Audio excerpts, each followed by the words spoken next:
El Señor esté con ustedes. Y con su espíritu. Lectura del Santo Evangelio según San Mateo. Gloria a ti, Señor Jesús.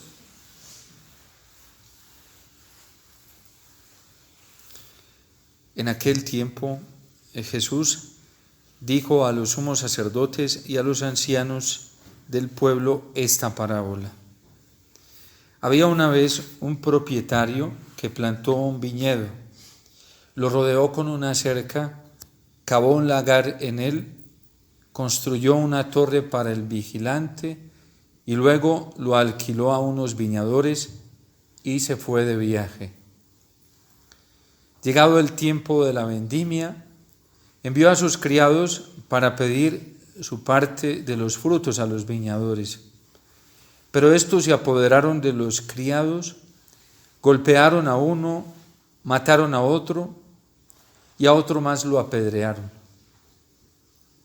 Envió de nuevo a otros criados, en mayor número que los primeros, y los trataron del mismo modo. Por último, les mandó a su propio hijo pensando: a mi hijo lo respetarán. Pero cuando los viñadores lo vieron, se dijeron unos a otros: este es el heredero. Vamos a matarlo y nos quedaremos con su herencia. Le echaron mano, lo sacaron del viñedo y lo mataron. Ahora díganme, cuando vuelva el dueño del viñedo, ¿qué hará con esos viñadores? Ellos le respondieron: dará muerte terrible a esos desalmados y arrendará el viñedo a otros viñadores, que le entreguen los frutos a su tiempo. Entonces Jesús les dijo: ¿no han leído nunca en la Escritura: la piedra que desecharon los constructores es ahora la piedra angular? Esto es obra del Señor y es un milagro admirable. Por esta razón les digo que les será quitado a ustedes el reino de Dios y se le dará a un pueblo que produzca sus frutos. Al oír estas palabras, los sumos sacerdotes y los fariseos comprendieron que Jesús les decía por ellos y quisieron aprenderlo, pero tuvieron miedo a la multitud, pues era tenido por un profeta. Palabra del Señor. Gloria a ti, Señor Jesús.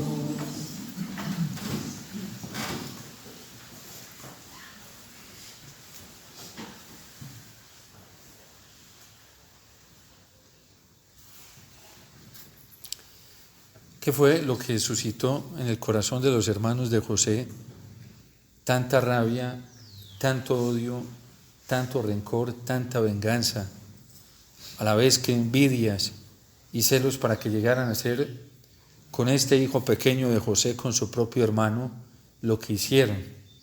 ¿Sí? No solamente de conspirar como lo mataban, sino que el relato de la historia de José nos va a contar cómo se lo venden a una caravana de ismaelitas y al fin termina José como esclavo en Egipto. ¿Sí? A su padre le dicen una mentira de que su hijo ha muerto y que lo han matado los lobos. ¿Sí? Pero ¿qué fue en realidad lo que generó todos estos sentimientos de venganza, de rabia, de odio en el corazón de sus propios hermanos?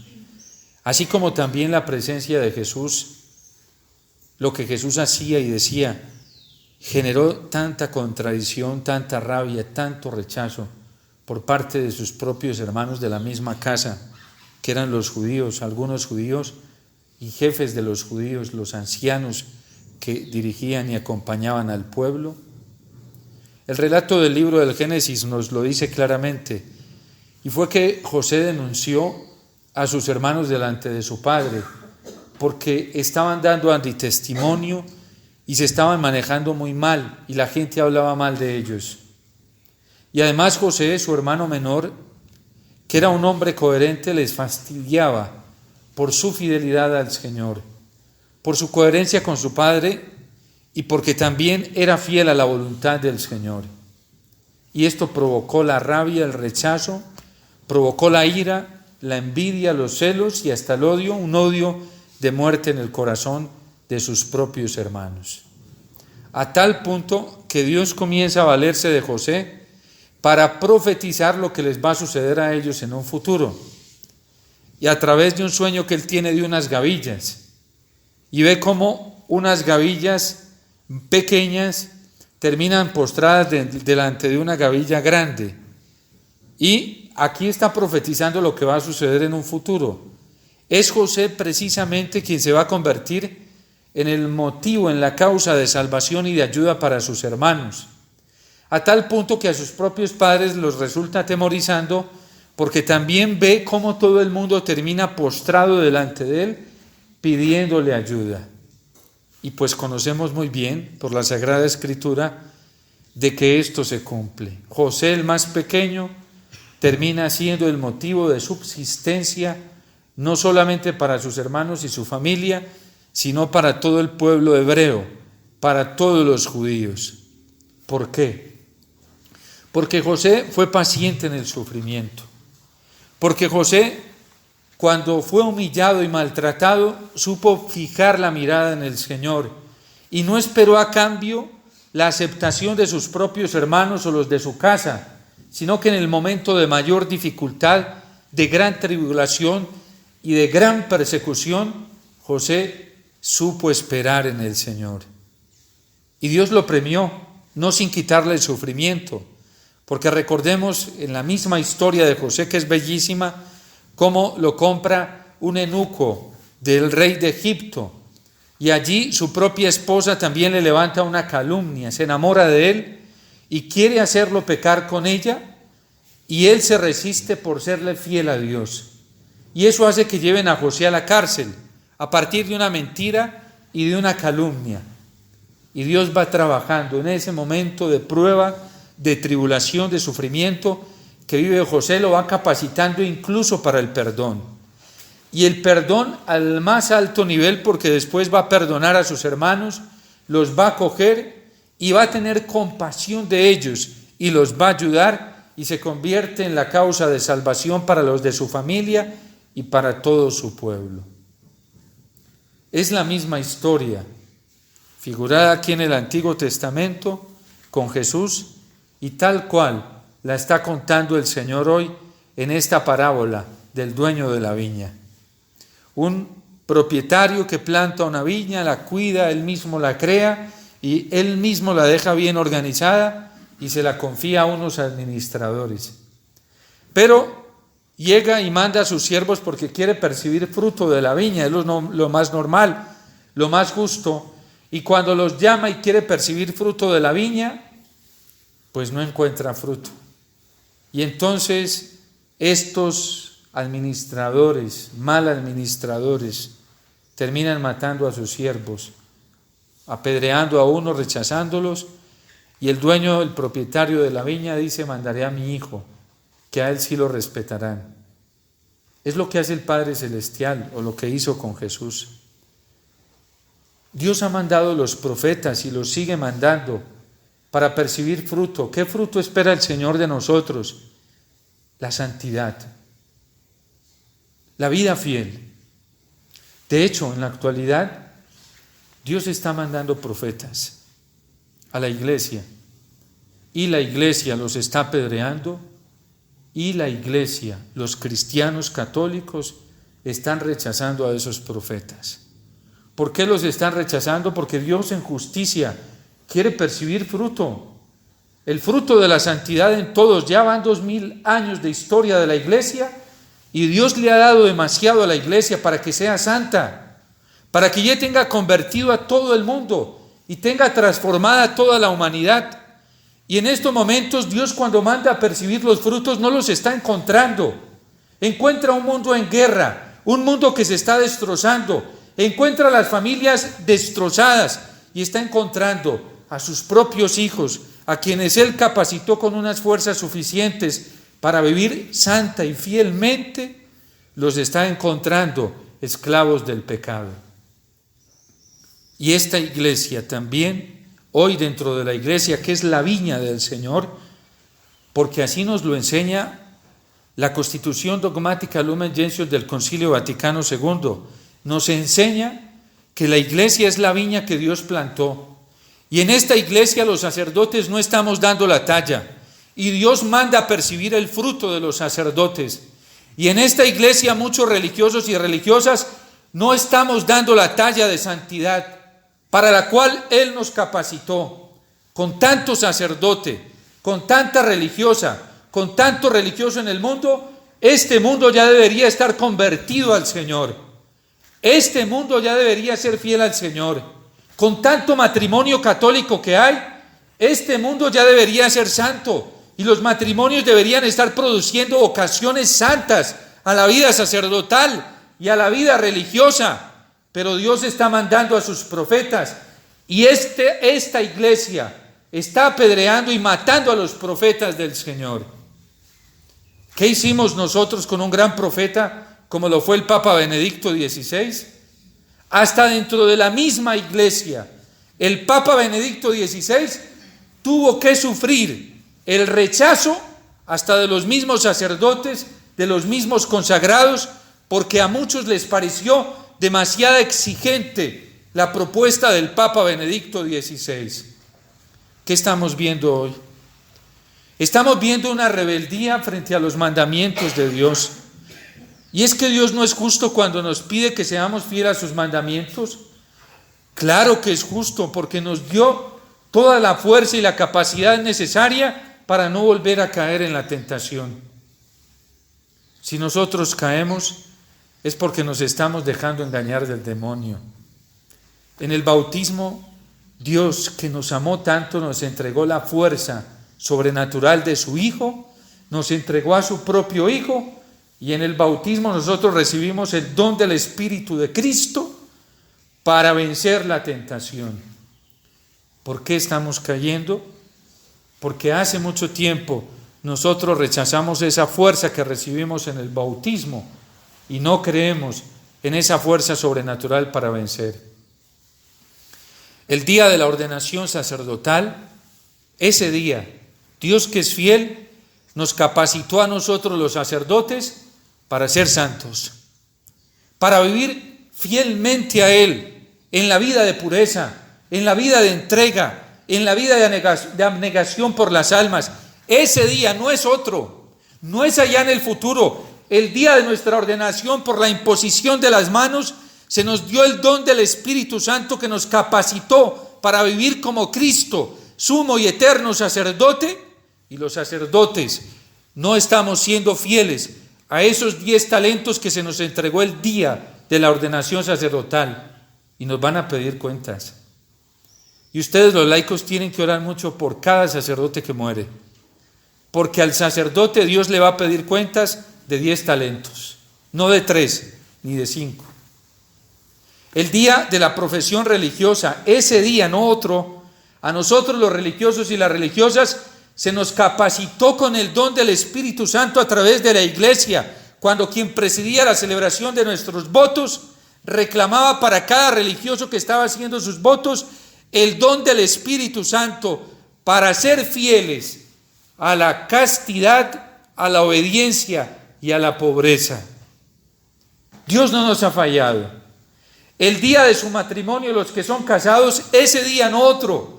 En el altar ustedes a través de la iglesia recibieron en las nupcias la capacidad suficiente para ser esposos santos y para dar testimonio ante el mundo y ante la iglesia del amor de Cristo por la iglesia y del amor de la iglesia por Cristo. No es allá en el futuro. Lo que pasa es que el diablo felizmente nos engaña todos los días y nos hace creer que no estamos capacitados. Nosotros fuimos equipados para vencer y se nos dio el triunfo de Cristo y estamos dotados de toda la capacidad para mantenernos fuertes ante la tentación, ante el demonio y ante la carne. Dios es fiel. Tanto amó Dios al mundo que entregó a su Hijo único para que todo el que cree en Él no perezca, sino que viva vida eterna. Y hoy Dios sigue mandando a sus profetas a reclamar su fruto. No es que Dios sea tirano, injusto, como lo dice también el que se le dio un talento, que fue y escondió el talento, y dice el dueño del talento: ¿por qué lo escondiste? Y le dice: es que me di cuenta que tú eres un hombre tirano, injusto, y me dio miedo, y fui y lo guardé.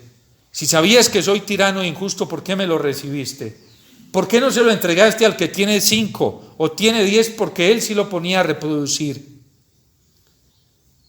Dios tiene toda la razón en venir a reclamar frutos de su viña. Y el fruto es la conversión, ya y ahora, no mañana. Dios es tan bueno, es tan hermoso el Señor y tan paciente. Yo siempre le digo: Señor, ¿tú cómo tienes tanta paciencia? Solo un Dios como tú, solo una persona como tú, Señor, puede tener tanta paciencia con nosotros, hijos malagradecidos, con nosotros, hijos que no hemos respondido a tanto amor. Todos los días recibimos la Eucaristía. El viático es la fuerza suficiente, el don del Espíritu Santo para no dejarnos llevar por la atracción de este mundo. Todos los días comulgamos al Señor en su cuerpo y en su sangre, la capacidad suficiente para vencer al demonio en cualquier tentación y al nivel que la presente. Todos los días recibimos el cuerpo y la sangre del Señor, suficientes para ser felices y para no dejarnos manipular por este mundo que nos ha hecho creer que sin Él no podemos vivir. Qué triste hoy dentro de la iglesia que hayamos tantos cristianos que creamos que sin el mundo no podemos vivir. No hay una mentira más grande de la cual nos haya convencido el demonio, y así está viviendo la gente. No hay mentira más grande que la que el demonio nos ha metido hoy en la iglesia, de hacernos creer que no somos capaces de vivir sin el pecado. Claro que somos capaces de vivir sin el pecado, porque tenemos la vida de Cristo, tenemos el amor de Dios, y ese es suficiente para no darnos la mano con el pecado. Y por eso la sentencia del Señor es muy fuerte. Le pregunta a los fariseos y a los ancianos: ¿qué creen ustedes que hará el dueño de la viña con estos administradores? Y ellos mismos responden. Ellos mismos se clavan, se ponen la soga en el cuello. Ellos respondieron: dará muerte terrible a esos desalmados y arrendará el viñedo a otros viñadores que le entreguen los frutos a su tiempo. Su palabra, su misma palabra los está castigando. Y entonces les dice el Señor: ese hijo del viñador soy yo, y ustedes me están rechazando. Y se dieron cuenta que era con ellos. Después de haberlos puesto a dar la respuesta, se dieron cuenta que era con ellos la cosa. Por eso dice el Señor que Él no va a condenar a nadie. Y Él no castiga a nadie. Somos nosotros mismos. A nosotros se nos revierten las cosas. Toda acción mala que yo realice tiene efectos. Y esos efectos se me revierten. Si yo peco, el pecado, los efectos de mi pecado hacen daño allá y después se me devuelven. Tal cual. No es que Dios esté ahí como un policía o un fiscal. No tiene necesidad de eso. Miren, estos países que están en guerra en Europa, ellos mismos, sus acciones desde hace mucho tiempo malvadas, sus acciones están revirtiéndoles.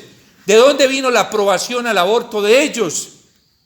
¿De dónde vinieron todas estas leyes, estas propuestas contra la vida y la dignidad de la persona humana? De ellos se comenzaron a autodestruir y hoy se les está revirtiendo a ellos mismos lo que ellos mismos hicieron. Por eso no es Dios el que condena y no es Dios quien castiga, somos nosotros mismos. Si nosotros hacemos acciones buenas, tomamos decisiones buenas, ¿qué nos va a pasar? Se nos revierten cosas buenas, se nos vienen cosas buenas. Y fue lo que le pasó a José. Las acciones de José en medio de la... José pudo haber odiado a sus hermanos y haberles pagado con la misma moneda. ¿Y cómo les pagó José? Perdonándolos, amándolos. Él sí que cumplió aquello de Jesús, de amar a los enemigos y de rogar por los que los persiguen. ¿Y en qué se le revirtió después sus hermanos? Terminaron postrados delante de José, pidiéndole perdón, y por José, por esa misericordia que tuvo, Dios salvó a sus hermanos. Si nosotros devolvemos bien ante el mal, ¿qué se nos va a revertir a nosotros al final? El bien. Por eso nosotros no podemos pagar con la misma moneda. Y hoy Dios nos llama a ese estilo de conversión. ¿Qué conversión? Tenemos que perdonar de corazón. Porque el Señor dice que si no perdonamos de corazón a quien nos ha hecho daño, ¿sí?, con esa misma medida se nos va a dar a nosotros. Por eso en el Padre Nuestro decimos, perdónanos. Y nosotros mismos ponemos la condición, porque así nos lo enseñó el Señor. Perdónanos como nosotros perdonamos a los que nos ofenden. El tipo de perdón que yo voy a recibir del Señor es el mismo tipo de perdón que yo esté dando. Padre, pero eso es muy difícil. Amar a quien lo ha vuelto nada a uno. Eso es lo más fácil que hay. Miren, una vez yo estaba muy indignado. Bueno, muchas veces me he indignado, sí, pero estaba indignado porque alguien estaba hablando muy mal de mí, a espaldas. Y cada que se encontraba conmigo era con abrazo, mita, usted es un santico, ¿sí? Y yo ya sabía que estaba hablando cosas terribles de mí, calumnias. Y fui a quejármele a Jesús, me fui al Santísimo.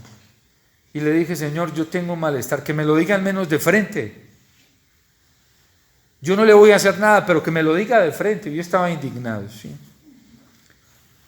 Y entonces sentí en mi corazón una voz, después de que me le vacié a Jesús, allá le dije, me duele, me molesta cómo hace esto, ¿sí? Y me dice el Señor, siento que me dice el Señor en el corazón, ¿por qué te pones así? Yo te estoy mostrando su debilidad para que tú me ayudes con él, porque si se la muestro a otro lo acaban. Tráemelo aquí, tráemelo, necesito de tu ayuda, tráemelo. Y me acordé de esa expresión en el Evangelio, amen a sus enemigos y rueguen por los que los persiguen. Y ya, Señor, tú quieres que yo te ruegue porque me está persiguiendo, listo, me costaba, pero dije, voy a hacerlo. Y entonces comencé todos los días en la Eucaristía, yo no decía su nombre, pero siempre que iba a empezar la Eucaristía, lo ponía en silencio ahí. Yo creo que en menos de un mes, todos los días, cada Eucaristía, cada que iba al Santísimo, el Rosario, un día me dice, Padre, necesito que me dé una cita. Yo de una. Me senté y se arrodilló y me dijo, Padre, le quiero pedir perdón, porque esto, todo. Ahí me lo dijo de frente, ¿sí? De frente. Quiero pedirle perdón. Yo no necesité hacer un esfuerzo porque el Señor ya me había sanado. Yo lo abracé, se puso a llorar y se ha convertido en mi mejor amigo, ¿sí? Y cada vez que me lo encuentro, él me abraza con mucha alegría, y yo también, sí. Hasta el punto que eso no, a mí no me afecta nada, ni me acuerdo de lo que decía, ¿sí? Ya ni me acuerdo. José fue capaz de abrazar luego a sus hermanos y de acogerlos porque tenía el amor de Dios en su corazón.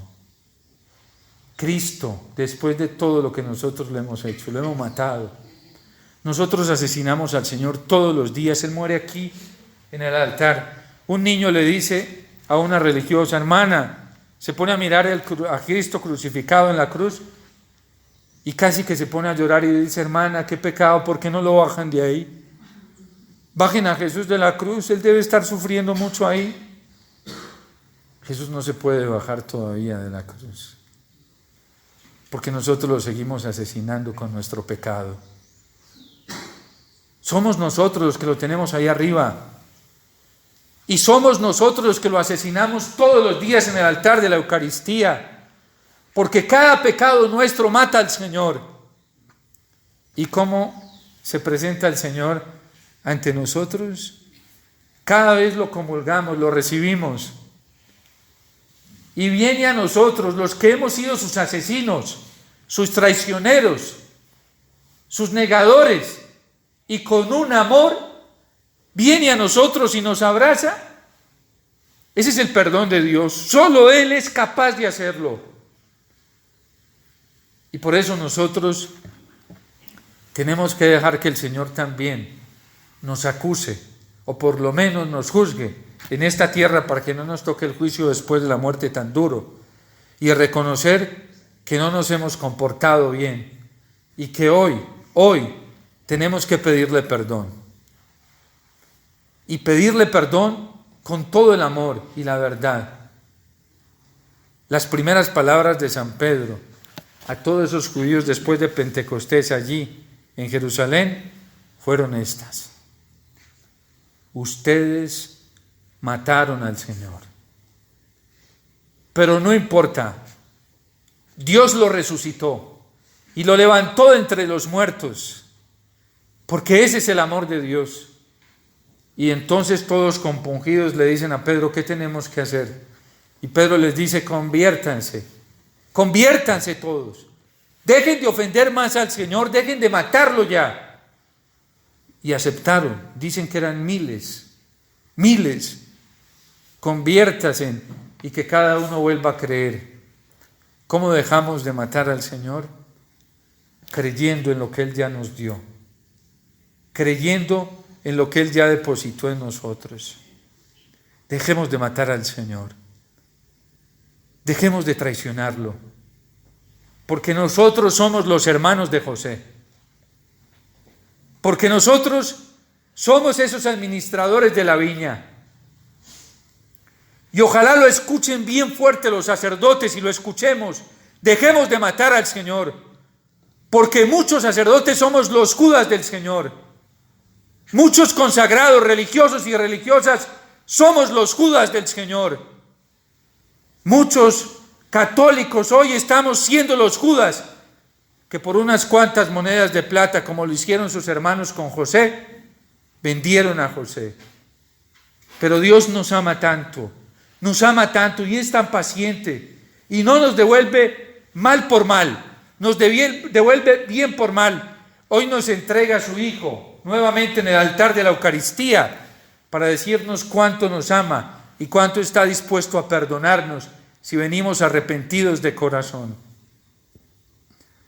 La mejor sanación que uno puede tener es la conversión. Eso da mucha alegría, da mucho descanso al corazón, eso da mucha paz. Cuando uno deja de creerse tan bueno y tan santo, y uno se reconoce como un pecador delante del Señor, como el publicano en el templo, se reconoce que le ha fallado, y entonces este se fue justificado a su casa. El otro no, porque se creía santo, se creía muy bueno, y dice Jesús, les aseguro que ese no se fue justificado. El publicano que tenía su cabeza agachada, pero seguro que se fue con una alegría en el corazón, con una paz tan grande que se la estaba dando el Señor, por ser humilde y reconocer sus pecados delante del Señor. La sanación más grande que todos podemos tener hoy en la iglesia es la conversión. Hay sacerdotes que se sienten ofendidos por esto, porque los llamen a la conversión. Yo todavía no era sacerdote, y un día, después de unos retiros espirituales, le dije al padre que nos había predicado los retiros, un padre muy bueno, le dije: padre, rece por mí. Y me miró a las risas y me dice: yo todos los días rezo por los pobres pecadores. Yo me sentí como ofendido en el momento. Pensé que me iba a decir, claro, usted es un santicómaro, usted... No. Me dijo pecador. Y todos los días voy a rezar a usted para que se convierta. Y me fui lo mismo, mientras iba de camino, Señor, ¿y este padre por qué? ¿Y por qué te ofendes? No es verdad, Omar. Yo sí, Señor, sí es verdad. Tengo que convertirme. Tengo que volver a ti. Y eso me dio paz. Mucha paz. Mucha alegría en el corazón. Fui y le pedí perdón al Señor. Es lo que está esperando el Señor de nosotros. Que nos convirtamos de corazón. Que mientras vamos de camino arreglemos cuentas con Él para que no nos toque allá en la eternidad, porque allá va a ser más duro. ¿Sí? Ahí están nuestros hermanos del purgatorio, están aquí, participan en esta celebración y ellos ya no pueden hacer nada por sí mismos. Aquí vienen a mendigar aquí lo que nosotros hagamos por ellos. Aquí están. Bueno, no es un invento mío, lo dice la liturgia, ¿sí? Ahorita vamos a presentar a todos los fieles difuntos. Vienen a cada Eucaristía a mendigar nuestro fervor. Y hay muchos que se tienen que devolver tristes. Tristes porque nosotros hacemos lo mismo que ellos hicieron. Porque no vivimos la Eucaristía con amor y fervor y ya están.